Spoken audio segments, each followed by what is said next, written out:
अस्सलाम वालेकुम। आज हम पित्ते की पथरी के बारे में बात करेंगे कि किन लोगों में होती है, इसकी अलामात क्या हैं, क्या इसकी वजूहात हैं और इसके सिलसिले में क्या करना चाहिए और किन सूरत हाल में इसका ऑपरेशन जो है वो ज़रूरी होता है। पित्ता असल में जिगर से निकलने वाली जो नालियाँ होती हैं उनके साथ एक स्ट्रक्चर है और इसका फंक्शन बेसिकली बाइल को स्टोर करना है। बाइल जिगर से निकलने वाली रतूबत है जो कि खुराक के हाजमे में मदद देती है। जिगर की जो नालियाँ हैं उससे होती हुई अंतड़ियों के अंदर गिरती है। मोस्टली ये फ़ैट्स को हल करने में या हज़म करने में मदद देती है। अगर पित्ते में पथरियाँ हो जाएं तो इसकी बहुत सारी अलामात हैं। सबसे बड़ी अलामत वो ये कि पेट के ऊपर वाले हिस्से में पसलियों के बिल्कुल नीचे राइट साइड पे जिस जगह पे जिगर होता है उस तरफ पेन रहती है और कई दफ़ा पेन जो है ये ऊपर की तरफ भी ट्रैवल करती है, शोल्डर की तरफ। इसके अलावा गैस फील होना, हर वक्त बदहज़मी वाली कैफियत रहना और जब भी चर्बी वाली कोई चीज़, बहुत ज़्यादा तली हुई कोई चीज़ या चर्बी वाली चीज़ें खाई जाएँ तो तब ये पेन बढ़ जाती है। तो ये ख़ास एक अलामत है पित्ते की पथरी की। इसके अलावा उल्टे वाली कैफियत रहना, ये आम अलामात हैं जो कि इस सिलसिले में हो सकती हैं। और कभी कभार ऐसा होता है कि वक्ती तौर पे पेन होती है और कुछ अरसे के बाद वो ख़त्म हो जाती है और कुछ अरसे के बाद दोबारा होती है। तो ये इस तरह की कैफियत है कि पित्ते की पथरी जो है वो अंदर पित्ते की जो दीवारें हैं उसकी सोजिश करती है और बार बार ये अमल जो है ये रिपीट होता जाता है। तो इसको हम आगे जाकर डिस्कस करेंगे कि इस सूरत हाल में क्या करना है। अमूमन ये होती किन लोगों में है, इसमें वाइट रेस यानी कि जो फेयर कलर पीपल हैं उनमें ज़्यादा होने के चांसेस होते हैं। फ़ीमेल्स में बहुत ज़्यादा चांसेस होते हैं। जिन ख़वातीन के बच्चे ज़्यादा हों उनमें चांसेस ज़्यादा होते हैं। मोटापा एक बहुत बड़ी वजह है इसकी और इसके अलावा फ़िज़िकल एक्टिविटी का बहुत ज़्यादा कम होना, ये कुछ चंद रीज़न्स हैं जिनमें ये कॉमन होता है। इसके बाद हम आते हैं कि इसको डायग्नोज़ कैसे किया जाता है। पहले बहुत अरसा पहले जब अल्ट्रासाउंड की फैसिलिटी नहीं थी तो इसको अलामात की बेस पे, जो मैंने जिनका पहले जिक्र किया, अलामात की बेस पे इसको ट्रीट किया जाता था और ऑपरेशन जो है इसका वो कर दिया जाता था। बेशक इसकी इंडिकेशन ऑपरेशन की बनती हो या ना बनती हो, तो अलामात हों तो उस पर ही इसको ट्रीट कर दिया जाता था। लेकिन अल्ट्रासाउंड के आने के बाद ये जो है रेवोल्यूशनाइज हो चुका हुआ है इसका तरीका इलाज और स्पेसिफ़िक इसकी इंडिकेशंस हैं, इसकी गाइडलाइंस के मुताबिक इसको जो है वो ऑपरेट किया जाता है।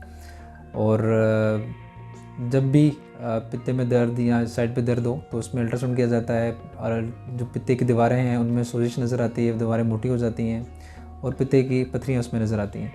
तो अगर ख़ास इंडिकेशंस हों तो जिसका मैं आगे चल के ज़िक्र करूँगा, उसके बाद इसको ट्रीट कर लिया जाता है। अगर कोई कॉम्प्लिकेशन नज़र आ रही हो तो उसके बाद फिर सीटी स्कैन या एमआरआई के जो स्कैन्स हैं उसको अप्रोच किया जाता है और कॉम्प्लिकेशंस अगर डेवलप हो गई हो तो फर्दर इसको इन्वेस्टिगेट करके इसका हल जो है वो किया जाता है। अब एक और चीज़ इसमें ये एक एंटीबायोटिक का यूज़ इस सूरत हाल में बहुत सारे लोग कर लेते हैं।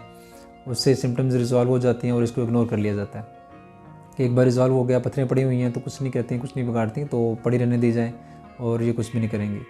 ऐसा सोचना बिल्कुल गलत है क्योंकि अब अगर पित्ते की पथरी आप में अंदर मौजूद है और आपको अलामतें बार बार हो रही हैं, इस साइड पर दर्द रह रही है, बदहज़मी की शिकायत होती है, गैस बहुत ज़्यादा बनती है, उल्टी वाली कैफियत रहती है, खाने के बाद आपको फ़ील होता है कि बदहज़मी सी है और खाना सही तरह से हज़म नहीं हो रहा, तो उस सूरत हाल में जो है इसके ऑपरेशन की तरफ लाज़मी जाना चाहिए। अदरवाइज़ ये कॉम्प्लिकेशंस इसकी डेवलप हो जाती हैं।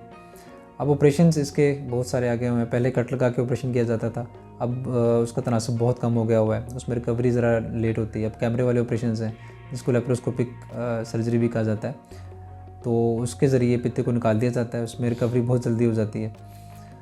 अब कुछ ऐसी चीज़ें हैं कि जिनमें लाजमी पित्ते को है वो निकालना होता है। ऐसे मरीज़ जिनमें अलामतें बहुत अरसे से परसिस्ट कर रही हों और एक बार होकर सेटल होकर दोबारा जो है वो हो रही हों। ऐसा मरीज़ जिसमें पित्ता पथरियों से भरा हो, पित्ते के अंदर कोई रसोली नज़र आ जाए और साथ सोन भी पड़े हों, उसमें भी पित्ते को निकालना पड़ता है।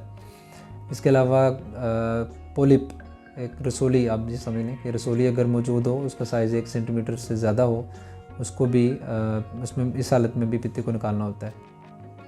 इसके अलावा ऐसे मरीज़ जिनमें लिवर के या गाल ब्लैडर के कैंसर की हिस्ट्री हो, फैमिली हिस्ट्री हो, उसमें भी पित्ते को निकाल देना चाहिए। डायबिटिक पेशेंट जिनमें गल स्टोन हो, उसमें बार बार इन्फेक्शन के चांसेस होते हैं, उनमें भी जो है पित्ते को निकाल देना बेहतर होता है। तो ये चंद इंडिकेशंस थी जिसमें पित्ते का ऑपरेशन लाजमी कर देना होता है। और पित्ता निकलने के बाद क्या होता है, ये बहुत सारे लोगों का कॉमन क्वेश्चन है।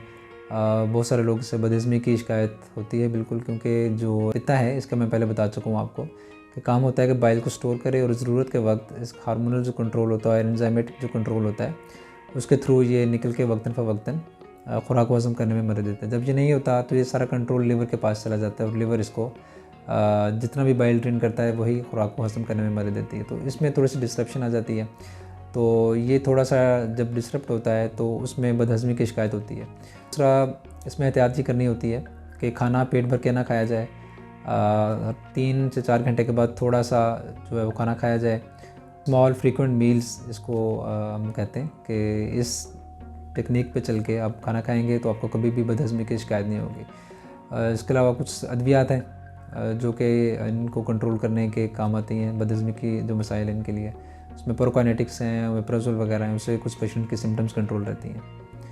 तो जब भी आपको पित्त की पथरी हो, इसको बिल्कुल इग्नोर ना करें और इसको मामूली ना समझें।